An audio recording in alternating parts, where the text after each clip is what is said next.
First இந்த மாதிரி பார்த்தோம் அப்படின்னா ஒரு பேன் வந்து ஹீட் பண்ணிக்கோங்க. அதில் நம்ம 2 கிளாஸ் அளவு பார்த்தோம்னா தண்ணி வந்துட்டு ஆட் பண்ணிக்கலாம். ஆட் பண்ண உடனே தண்ணி வந்து நல்லா வந்து கொதிக்கணும். இப்போ பார்த்தீங்கன்னா தண்ணி நல்லா வந்து கொதிக்க ஆரம்பிச்சிருச்சு. இப்போ இதில் பார்த்தீங்க அப்படின்னா நல்லா ஒரு துண்டு இஞ்சி இந்த மாதிரி பார்த்தீங்கன்னா சின்னதாக வந்து கட் பண்ணி எடுத்து வச்சுருக்கேன். அதையும் இது கூட வந்து சேர்த்துக்கலாம்.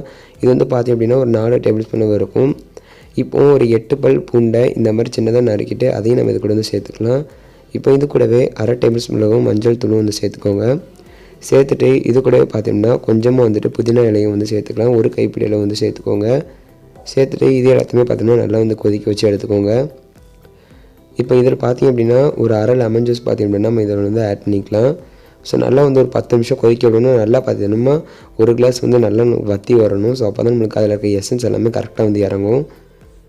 இப்போது நல்லா வந்து கொதிச்சதுக்கப்புறமா இந்த மாதிரி ஃபில்ட்ரு பண்ணி ஒரு கிளாஸுக்கு வந்து மாற்றிடுங்க. அவ்வளோதான் ஃப்ரெண்ட்ஸ், ரொம்பவே ஈஸியாக நம்ம வந்து இந்த மெடிசன் வந்து ரெடி பண்ணிட்டோம். ஸோ இப்போ இது கூட பார்த்தீங்க அப்படின்னா நம்ம 2 டேபிள் ஸ்பூனும் பார்த்தீங்கன்னா தேன் வந்துட்டு ஆட் பண்ண போகிறோம். ஸோ நீங்கள் தேனுக்கு பதிலாக நாட்டு சர்க்கரை கூட வந்து சேர்த்துக்கலாம். ஆனால் தேன் சேர்க்கும் போது நல்லா வந்து டேஸ்ட்டாக இருக்கும். ஸோ அது குடிக்கிறதுக்குமே பார்த்தீங்க அப்படின்னா எந்த ஒரு டேஸ்ட்டுமே இருக்காது. நல்லா பார்த்தீங்கன்னா சூப்பராக இருக்கும். நீங்கள் கண்டிப்பாக இதை வந்து ட்ரை பண்ணி பாருங்கள். ஸோ உங்களுடைய சளி கண்டிப்பாக வந்து ரெடியூஸ் ஆகும். ஸோ இந்த வீடியோ பிடிச்சிருக்குன்னு நினைக்கிறேன் உங்கள் எல்லாத்துக்கும். இந்த வீடியோ பிடிச்சிருந்துச்சுன்னா மறக்காமல் நீங்கள் நம்ம சேனலை சப்ஸ்கிரைப் பண்ணிக்கோங்க. இது போல் வீடியோஸை மிஸ் பண்ணாமல் பாருங்கள். Thanks for